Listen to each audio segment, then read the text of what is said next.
hurt. I mean, you just didn't know with the communist government. Okay. So how many miles did he have to walk? I'm not certain. You would have to ask him. But you have to you have to understand. I mean, if it was 5 miles, I mean, we left there 37 years ago, 38 years ago, and over the course of time, that distance is going to get longer and longer in your head. So, Yeah. if your Bobby and Poppy tell you it was 30 miles, it was probably closer to 5 or 10. Okay. Thank you. You're welcome. So, how'd you get here? Did you go by plane or car or? Plane. Well, except for getting out of Poland, my brother, myself, and my mother, we took a train, and that was a little bit scary for my mom because she knew that she was taking my brother illegally, and the train. Back then there was a line right through the middle of Germany. After World War II, Germany got split in two, and the right-hand side of Germany was communist, the left-hand side was not. And right in the middle of that line, which was called the Iron Curtain, was a checkpoint, like a crossing point. And if anybody from the east side tried to come over to the west side without permission, they would be shot on sight. So the train had to make a stop right there at the Iron Curtain to confirm that everybody was legally there. And obviously your Uncle Robert was not legally there. So the way my mother tells it is, Rob and I had basically been fighting from Warsaw right up to that checkpoint, which is hours. And as we approached the checkpoint, Robert and I finally fell asleep. And the official came by to check passports, and he was going to go check and check on us. And my mother said, "You wake 'em, you keep 'em." And so he said, "Okay," and he kept walking. And that was another way that, another way she was able to sneak Robert out without anybody bothering her. So anyway, so that was by train. Out of Paris was obviously by plane. Okay. All right. So, you chose the United States because my grandmother's Uncle Benjamin had pushed her to come? Yes. We were originally looking at Vancouver, Canada, but he convinced my parents that there was much more opportunity here, much more prosperity available. So that's what we did.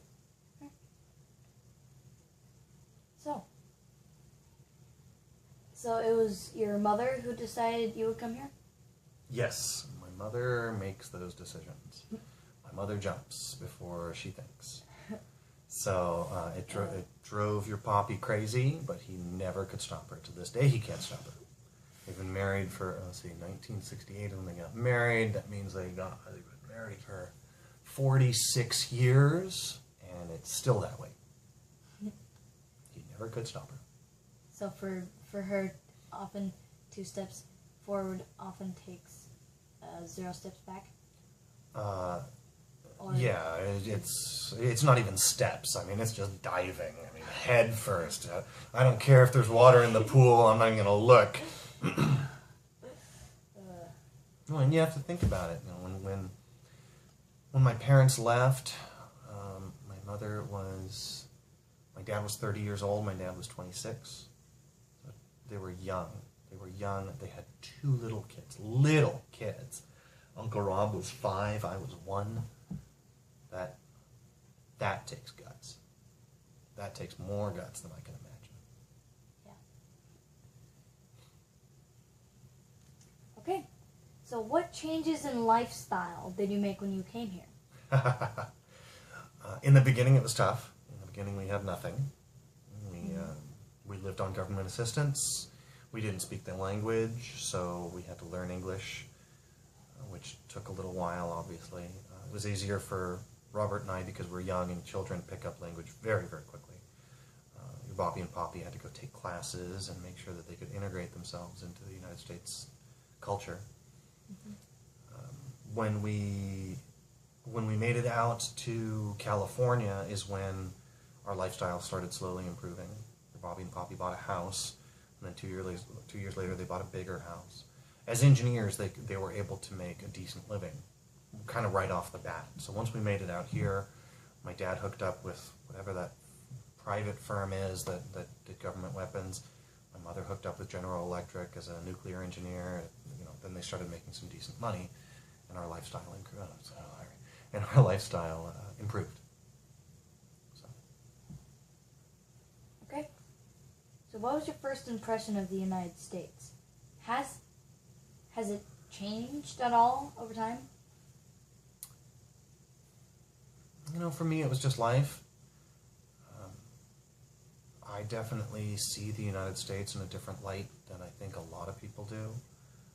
As far as I'm concerned, this is the single greatest country that has ever existed in the history of mankind. And we've got our problems, but that doesn't mean it's not a great country. It's not perfect by any means, but I vote at every election. I celebrate every 4th of July because if I weren't here, I'd be back in Poland. And my lifestyle wouldn't be, I live a good life. Good. Okay.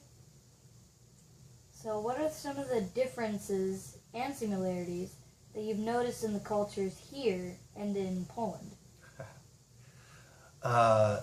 One big difference is alcohol is rampant in Poland. There is a huge, alcoholism is a huge problem in Poland, primarily because of what I told you earlier, that the Polish government made sure that alcohol was very, very cheap, and they made sure that alcohol was really kind of a mainstay in the society. So that's a big problem, and especially because the Polish people don't believe in alcoholism. The majority of the older population, the older generation, like my parents, they don't believe that there is such a thing as alcoholism. They think that they just enjoy it. Even though my dad's brother died of liver failure because he drank too much, they still don't believe that that's actually a problem. Polish people, when they come here, tend to congregate together. They tend to get a little bit of a superiority complex. Especially those that have made some level of success. They definitely feel that they're superior to Americans, even though it's America that gave them the opportunity to thrive the way they have. So, but so that's kind of the main points. All right. So, are there any similarities between the countries?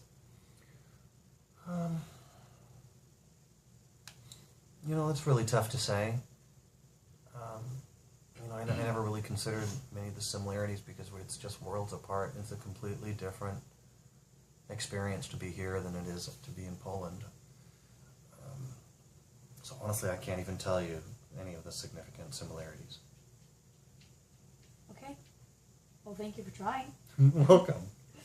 All right. So, did you have any hopes for yourself and your family when you came here? I was too young. I just did whatever my parents told me I needed to do. I was 3 years old when we moved over to New York.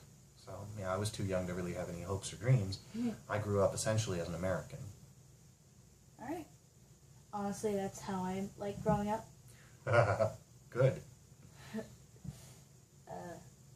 So how were you treated when you first arrived here? And how are you treated differently now? When I first arrived, we had problems with bullies, both my brother and I in school. Our English was very poor. We still had very thick accents, and that made people pick on us.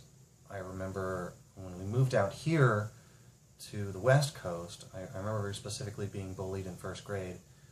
I still had an accent. I still didn't entirely, my English was getting better, but I still didn't have a solid grasp on it. And I remember a bully pushing me up against a wall every recess and just yelling at me not to stare at him and so I would turn away, and he would keep saying, "Don't stare at me." And I was like, well, I guess I don't know what stare means. And so no matter what I did, he would just yell, "Don't stare at me," and then he'd hit me. So we'd run into a lot of bullies. The way I'm treated now is completely different. I mean, nobody really knows I'm Polish if I don't tell them, because I don't have an accent. I lost my accent when I was about 7 or 8. I'm a lawyer, so I get a lot more respect than most anybody. So I'm treated differently. I don't think because I'm American versus Polish. I think it's because of how I've succeeded here in the United States. Okay. So did you have any expectations for America? When you came or later?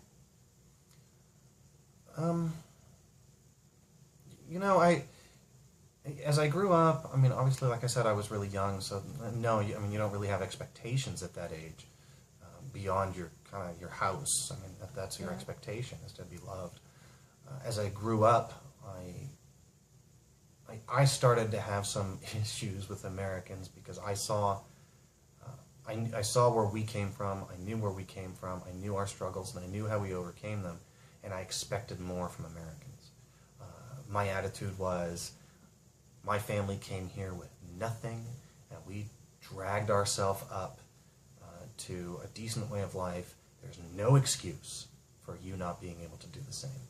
And so growing up, I had a lot of cynicism towards anybody who really said, "Oh, I can't do that," or "I need to be on welfare because I can't get a job." I mean, I always called BS on that. Yeah, you can. If we can do it, you can do it. Now that I'm older, I've really backed off of that kind of attitude, but that's what I grew up. I expected a lot more out of Americans because of what I had come through. Okay. All right. Well, thank you so much for sharing your really, really interesting, I think is really interesting immigration story. Thank you. With us. Okay. Okay. Thank you. You're welcome.